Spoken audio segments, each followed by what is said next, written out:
Firstly, Tom, a little bit of reflection on last night. A hard-fought game against Bridgewater United. A lot to take away from it, good and bad.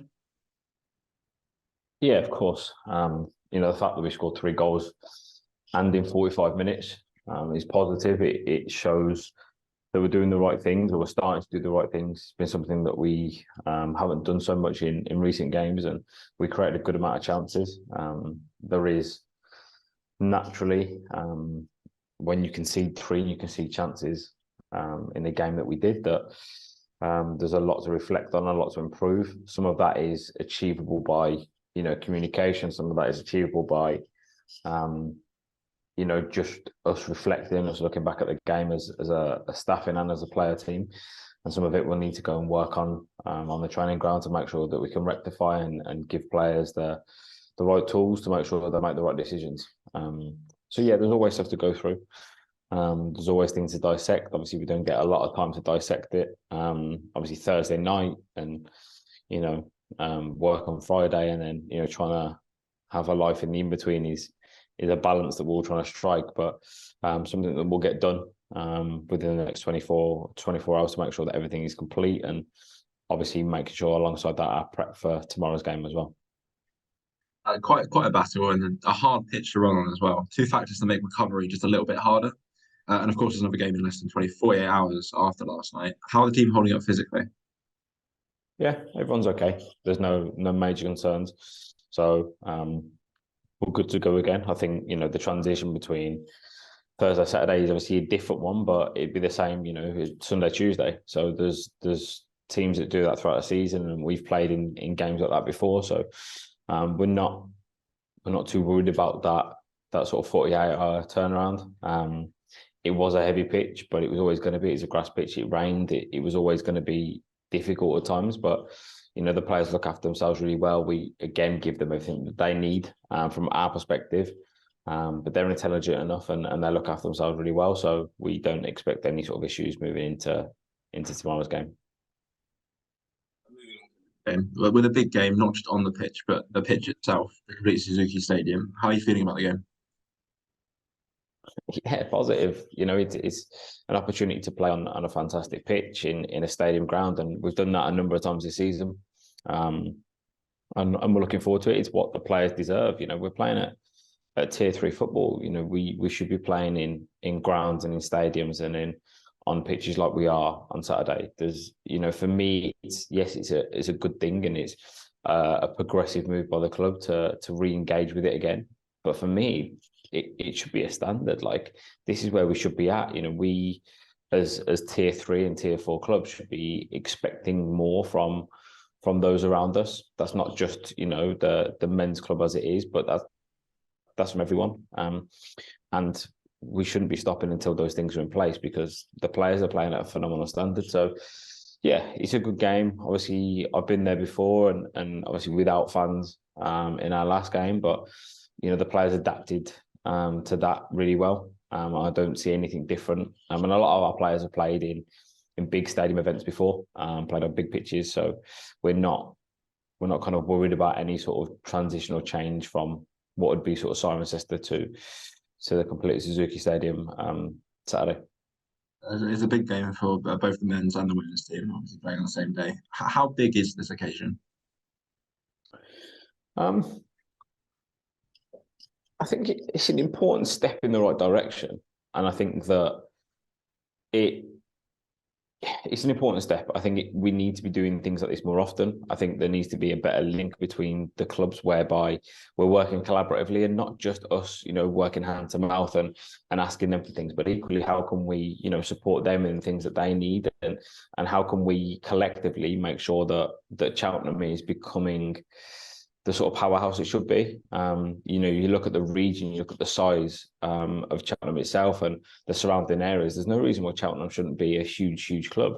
So both sides of the men's and the women's side need to keep improving and keep doing the things that they're doing, because do you know what? Like, Cheltenham should be a huge club. And it is a big club at the moment. It's a League One football club. It's a tier 3 football club, but it should be a big club on top of that, and it has the ability to do that. And what we want to do is make sure that we're part of that transition, so that we're aiding the improvement of football, both for men and women, and for boys and girls in this region. Onto the team you'll be facing, London Bees. We played them earlier in the season where you won 4-2, another 6-goal game. What are you expecting tomorrow compared to the game at the Hive? It sounds daft because we went 4-0 up, but we didn't play very well. We were fortunate, I think, to go in 1-0 at half time. The goal was obviously a little bit fortunate, but I don't think we played very well.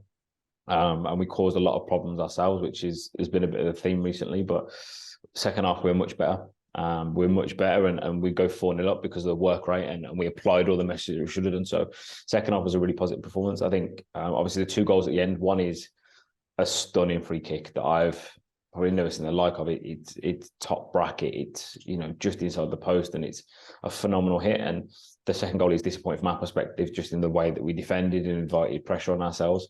Partly down to the management team in the changes that we made, and obviously partly down to the players on the pitch at the time. But we shouldn't have let it get, I won't say nervy, but we shouldn't have let that second goal go in, and therefore it's a lot more comfortable. The game itself is going to be different.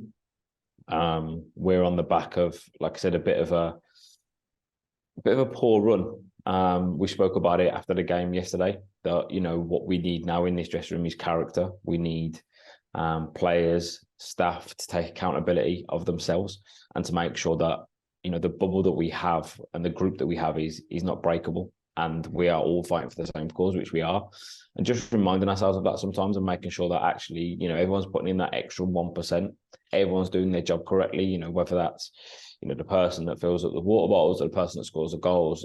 There's no role that is more important than the other, and I think sometimes we just have to realign ourselves. And yesterday was a good moment to do that. So I have a feeling that Saturday is going to be a really good day and really good event. And hopefully we get 6 points on the board for Cheltenham. London Bees are in similar form as Cheltenham. A win tomorrow would be crucial for either team, especially coming into the run-in.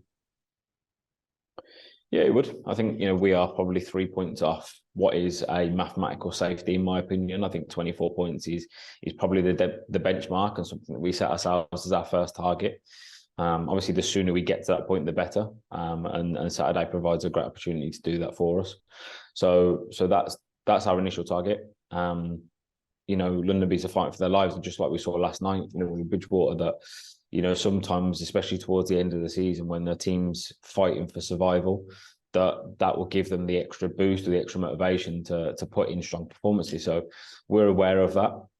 We've learned from the mistakes of last night in not how we approached it, because we gave them the respect that they deserved, and we prepared for them just like we've played for every single game. There's no stone left unturned for that, and there'll be the same process and the same due diligence put in for tomorrow's game.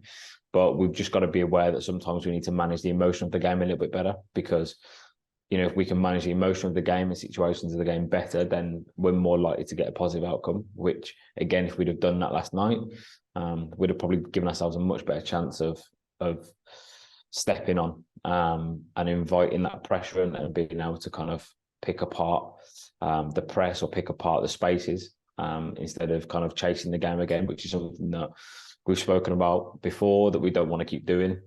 And unfortunately, we keep putting ourselves in scenarios where we're chasing the game, and that's not a healthy place to be for us. And it's not something that's going to strive for the successes that we want now or moving forward. It has been a more difficult run for the Robinesses recently. Why would you say that is, and what's needed from the players to break that run on Saturday? I think these things happen. Look, our objective when we moved into this division was to stay in it, and I think we had a really good start. And from that start, we kept building, we kept moving things, and we come back in after Christmas break, and we have 2 phenomenal results against Billericay and against Oxford. And I think sometimes you can not lose focus, but I think you can lose sight of what the job is. And you start looking up the table, and you start going, actually, we could maybe break into the top 5, or we could break into the top 4 if we keep this run of form and results go our way. And you start forgetting actually what your job role is this year. And sometimes you go on a little bit of a poor form, and it realigns you a little bit to go, do you know what, like, if we do get enough points over the next few games, we could still finish top 6, and we could still be very comfortable in our chance of survival, which is fundamentally what we wanted to achieve as a benchmark this season.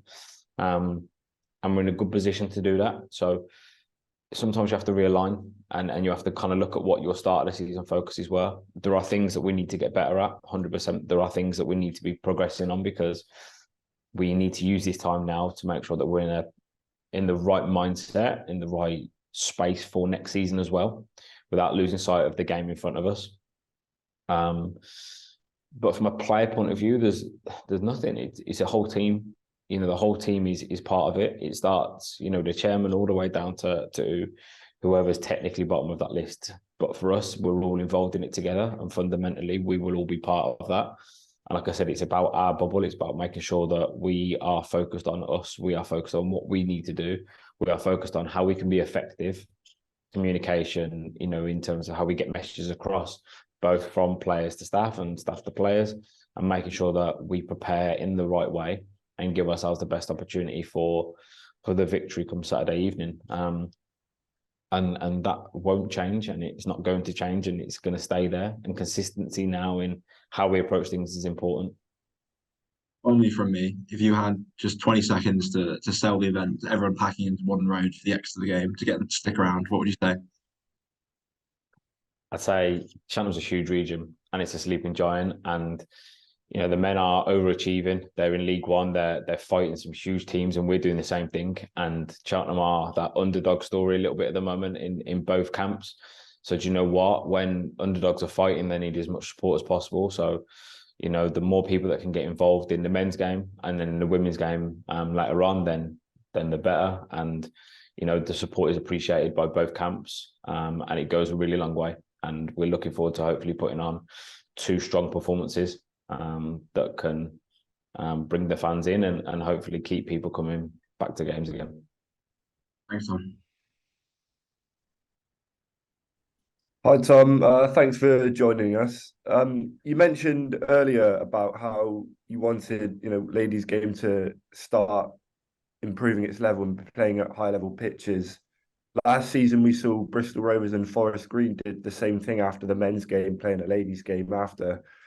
Are you hoping this kind of thing become more regular and more teams can start picking up on this? I think in one-off events, yeah, absolutely. I think there needs to be one-off events, whether it's once a season or whatever that is, where teams play jointly. And I think the same goes for academy football as well. There's an opportunity for academy football, both men's and women's, to be involved in certain scenarios where everyone's around for those games and you can watch 2 games instead of 1. I think moving forward long term, that's not the answer. I don't think us playing on Saturday evening 3, 4, 5, 6 times a season after the men's team is the answer. The answer is us being able to play on a regular basis with the fans that are going on Saturday games and then coming to our game on a Sunday, whether that's at the complete Suzuki Stadium or not, and whether that's at Forest Green Stadium or Bristol Rovers Stadium or whatever else. But I think yes, there needs to be flagship events, but there also needs to be a lot of respect put on the fact that the teams that you're mentioning are achieving good things, and therefore we need to be respected in the level of ground, the level of fans that are coming in, the level of officials, the level, do you know what I mean? The level of exposure, everything needs to be there, and respect what the players and the people around it are achieving at the moment. So yeah, absolutely in one-off events, but long term there needs to be a sustainable approach to how we can keep growing the game and keep evening the playing field. And from your players' point of view, what kind of impact do you think it could have on them playing in the ground? Maybe a bit of added extra pressure, for better or for worse? Wouldn't say so too much. I think we've got a really good blend of experienced players that have played in stadiums with large numbers before, and we've got a really young group as well that are used to playing academy football and have played at Bristol City, Birmingham City, Aston Villa, and have played in stadiums and in games like that before. So I don't think there'll be much pressure from them. I think the pressure is obviously they know there's going to be more friends and family there, but that's an exciting thing for them rather than a pressure. So from our perspective, I don't think there's anything there. And also, you got to look at the fact that, we've already played at Stadium MK, we've already played at London Stadium, we've already played at grounds that are the quote unquote bigger grounds, but then we've also played in front of large numbers of people. We've played in front of a couple of hundred people in different games, and sometimes that's more pressure, because if they're surrounding kind of the circumference and they're a lot closer to you, that can add more pressure, because you can see people's faces, and it becomes a lot more real. So having people in the stadium won't affect us in a positive or negative way. It's just going to be exciting for us, but we have to make sure that we're focused on the job in hand. Excuse me, just the same as London Bees will be. And our objective is to put on a positive performance and rectify some of the mistakes from Thursday evening. And you mentioned it briefly earlier, but with the fans staying there after the game, hopefully, what does, it's a good opportunity for fans who wouldn't normally go out and watch the ladies team. So for those people, how important is it to try and get them coming along to watch the ladies just as regular as they do the first team? Yeah, it's massive. Like I said, we've not got the biggest attendance in the world, and we're not kind of, we're competing against ourselves. We understand that, we are growing. We understand things are improving, but we're also aware that, we need to increase that trajectory a little bit. The fans that are going to stay, we're welcoming them. And fundamentally, like I said, we're part of the same club, and therefore, you are a fan of Cheltenham, irrespective of whether that's men's, women's, academy football or girls football. Like it doesn't matter. You're a fan of the club, and the badge is being worn, and therefore any opportunity to watch your club or people represent your club play is important. And I know that as a fan of a football club, and I know that fans of Cheltenham will be there, and those that choose to stay, I'm sure that will be excited, and it will be a good game. And I know that, hopefully that those fans recognise the fact that actually it's just another version of Cheltenham, and that, that the games are on different days, and therefore attending both could be something that they look to do in the future, and we welcome them to our games in the future, hopefully.